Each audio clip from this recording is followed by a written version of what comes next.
Unlimited time की जरूरत पड़ सकती है, लेकिन मुद्दे के लिए नहीं।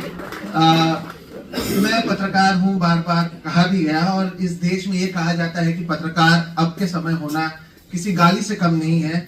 दुनिया के जितने वर्ल्ड प्रेस फ्रीडम इंडेक्स में आप देखें तो भारत 191 नंबर पर है। कल मैं सर से बता भी रहा था कि श्रीलंका से लेकर नेपाल से लेकर बांग्लादेश से पीछे हम हैं।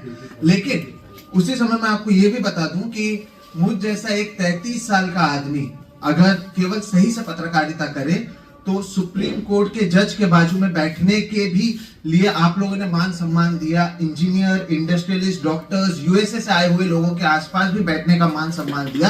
ये दर्शाता है कि अगर आप पत्रकारिता सही से करें तो इस देश में आपको इज्जत मिलती है। यहाँ पर गुजरात टुडे की ओर से जब मुझे बुलाया गया, मैं टीवी में काम कर चुका हूँ।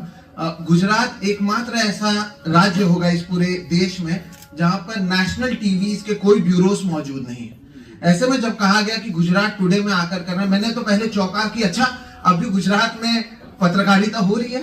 जब मैंने रिसर्च किया पता चला कि इसमें भी मुसलमानों की बात करते हैं, तो ये एक डेंजरस कॉकटेल मुझे मिला कि गुजरात से पत्रकारिता, वो भी मुसलमानों पर पत्रकारिता। सर ये मैं आपको अभी कह दूं शुरुआत में, ये अंधेरे में आप उजाला लाने की काम कर रहे हैं। इसके लिए आपकी जितनी तारीफ की जाए इतना कम है। यहाँ पर लगातार मैं कल भी सर से बात कर रहा था, सर के जो वेबसाइट्स है उसे मैंने देखा।